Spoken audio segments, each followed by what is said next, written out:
We know only of what evidence he left behind: CCTV footage, eyewitness reports, and a mysterious autopsy. Police have never been able to establish who he was or what he was disposing of. This is the bizarre story of the Peter Bergmann case. This is Ross's Point Beach, and it's located on the west coast of Ireland, overlooking the Atlantic.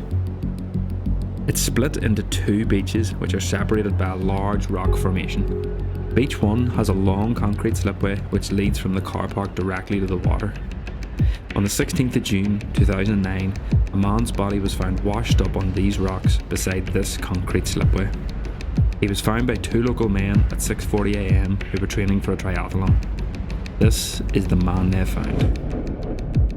Arthur Kinsella was the local man who found the body and described touching the ankle of the deceased. He presumed he had accidentally drowned. Gardaí, the Irish police, arrived at the beach a short time later. When they searched the beach, they discovered the rest of the man's belongings neatly stacked on a rock. There was no ID or wallet, but they noticed that the labels of the clothing had been cut off and removed. The man was wearing a t-shirt, underwear and swimming trunks underneath them, which is certainly unusual for a man presumed to have accidentally drowned.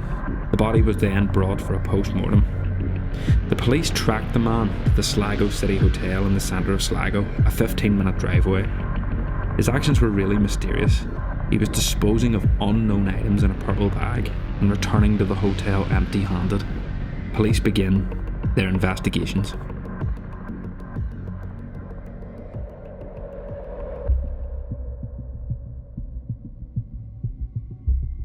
Police initially tracked the man's movements on CCTV to the Ulsterbus terminal in Derry, Northern Ireland, a 2.5-hour drive away.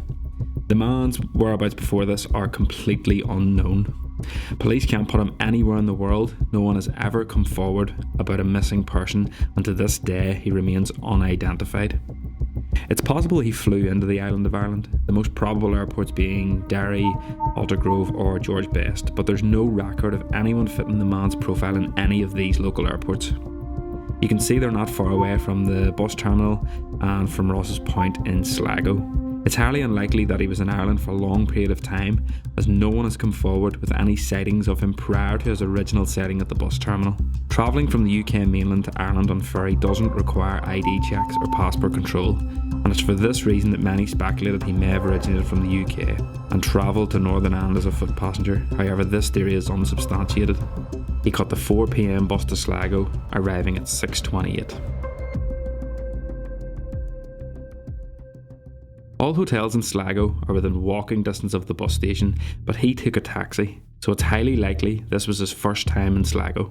The taxi driver said that he asked to bring him to a cheap hotel, so he first stopped at the Uncriskin Lawn Hotel, and when the man entered he said it was fully booked, so he drove him to the Sligo City Hotel, arriving at 6:52.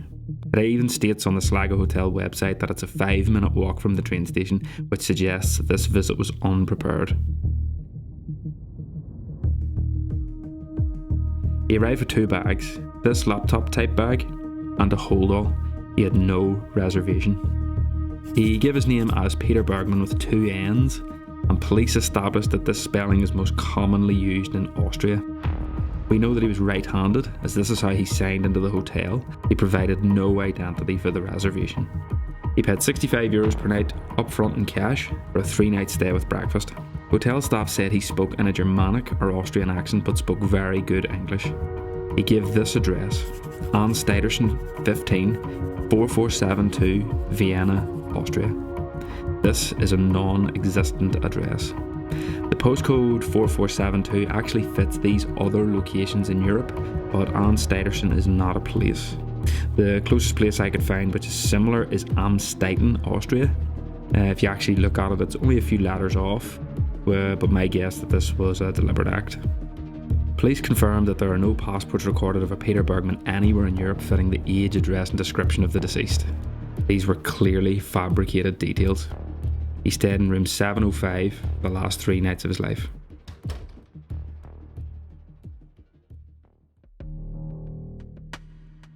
Over the next few days, he can be seen leaving the hotel with a purple plastic carrier bag, walking throughout the city of Sligo and returning empty-handed.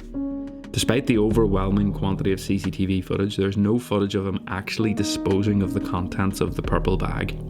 We don't know whether the bag was emptied and returned out of view, or if he disposed of the entire bag and had new ones in his room. To me, it's more likely that it was the same bag each time. The police firmly believe that Bergmann knew the camera locations and chose his locations for disposal accordingly. What I noticed is that within the main town centre there are bins and CCTV cameras everywhere, but a 5-minute walk away, I was able to find quiet locations and found it relatively easy to dispose of items without being seen. Police searched the local area to try and find the belongings, but came up with nothing. The CCTV is of poor quality, so when we zoom in there are no visible markings on the bag to indicate any branding or where it might be from. Over his 3-night stay, he left the hotel 13 times, returning with nothing. The contents of the purple bag and its ultimate location remain a mystery. But why a purple plastic carrier bag? Why not the hold-all bag he had when he arrived at the hotel? No one really seems to know. Some speculate he wanted to dispose of them in separate locations to minimise the chances of any of them being found, but again he could have done this in one go, so it's unclear why. Some people have also speculated that the purple bag was used as a sort of identifiable marking so that he could be tracked if his body was found, but to me this goes against the premise of the investigation so far, that is, he wanted to disappear. The truth behind this is still unknown. An autopsy is carried out on the 17th of June, the day after he's found. The report outlined a male, 50 to 60 years old, slender build, grey hair, 5 foot 10.5 inches in height. He was a heavy smoker and could be seen on the CCTV camera at the hotel smoking. The BKA website states that he had his right kidney removed, but there are conflicting reports on this, and without seeing the official autopsy, this is speculative at best. He had previous dental work performed, including 2 gold teeth, and this suggests someone who should be registered with a dentist. However, police have been unable to find anyone fitting the details he gave anywhere in Europe. There was also a quartz watch, tissues, an unwrapped bar of soap which was not from the Sligo City Hotel, €149 cash, and aspirin tablets. He was seen on CCTV wearing glasses, however these were not on the body or in the pile of clothing and have never been found. It's highly likely that he was short-sighted. The labels were also removed from the clothing he was wearing, as well as the clothing found on the beach. Again, this shows a further content to conceal his identity. Police were still able to establish that the clothing came from a company called C&A, a manufacturer which are highly prominent in Europe. The autopsy also found evidence of previous heart attacks and showed that the man was in very late stages of prostate cancer which had spread throughout the body. Tumours were found to have spread in his bones, lymph nodes in the chest and his lungs. There was also evidence of recent weight loss as there was wasting of the muscles in the hand.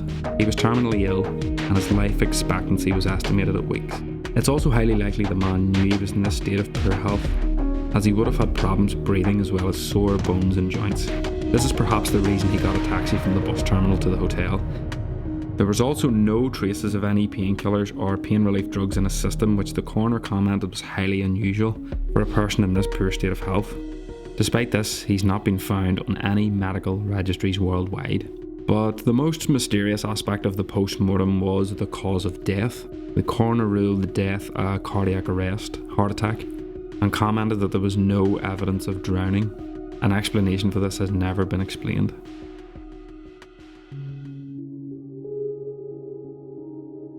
Police also traced the man to the local post office, where he purchased 8 82-cent stamps and some airmail stickers. Gardaí visited the post office at the time and obtained the CCTV footage. However, due to a technical mistake, the footage didn't copy to their USB hard drive and it was overwritten, and police were never able to establish whether the stamps were actually used.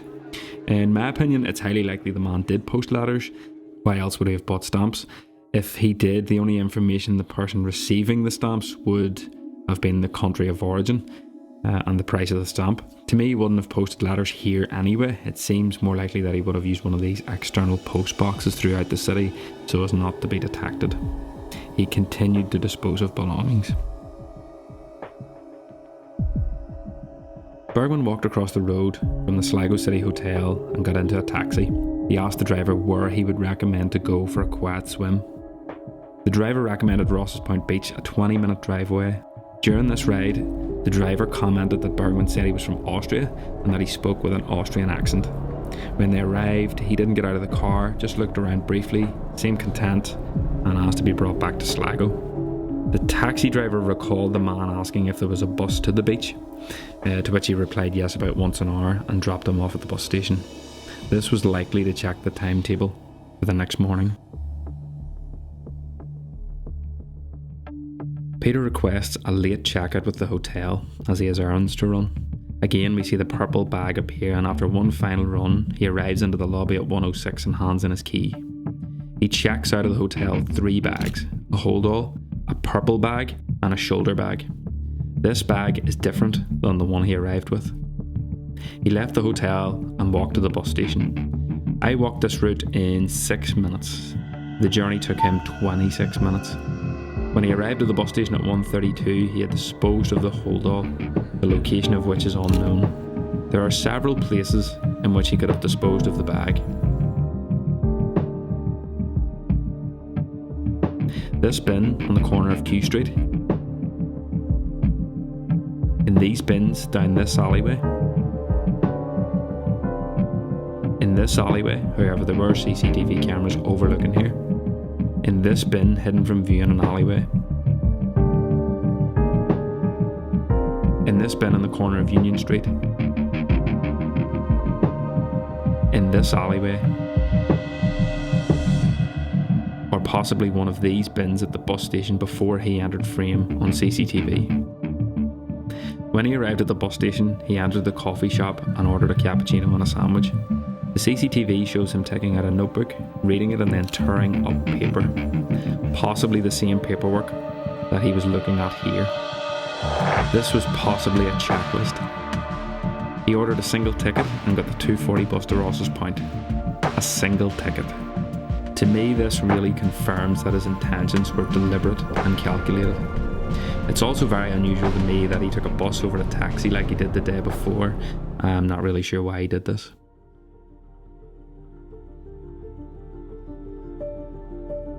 "20 minutes later, at 3 p.m, he arrived at the Yates Country Hotel and walked to the beach with the 2 bags. There were 16 eyewitnesses that came forward to say they saw the man in various locations in the area. On the beach, on these rocks, sitting on this bench, on the pathways, on the concrete slipway, barefoot in the water, near the yacht club. After the last sighting at 11:50, he then got rid of the remaining purple bag. He had already disposed of the black bag before this. Their whereabouts are still unknown. He took off his clothes and stacked them neatly on the rocks. He then stepped into the water to die. In terms of leads, the only real person that I can find that Peter Bergmann could be is this man. Johannes Hubert Quist went missing from Tholand in the Netherlands on the 4th of July 2004. He left his work with a company rental car and has never returned. The car was actually found in France 2.5 hours away from his home, but there has been no trace of him. There are definitely some striking similarities between the two men, notable in the jawline and the hairline around the beard. He wore similar glasses to Bergmann, however there are some things which are clearly different. Their heights are different, but not too far away to be ruled out. Peter was also estimated at 50 to 60 years old. Johannes was 42 at the time of his disappearance and 47 at the time of Bergmann's death. Is this the image of a 47-year-old man? I'm not so sure. It's unknown if the police have followed up on this.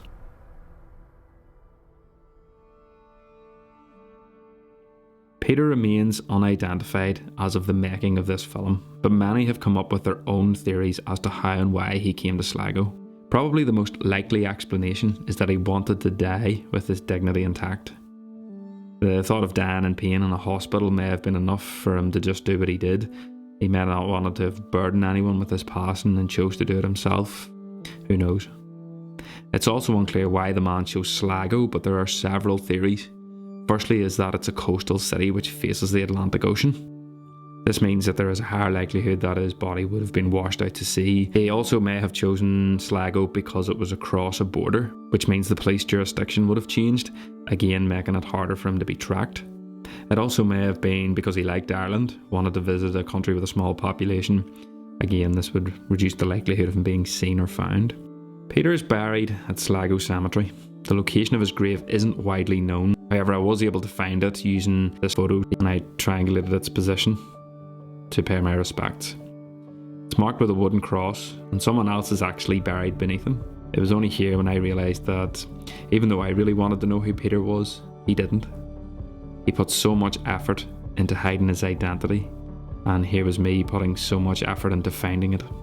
Maybe we should just let him rest in peace. I wanted to visit Sligo, to see what Peter saw, to walk where he walked, and to feel what he felt. A man on his own with a countdown timer over his shoulder. And after the making of this film, I found myself not really asking who is Peter Bergmann. The question had sort of become irrelevant, but a more pressing question was, if you only had weeks to live, what would you do?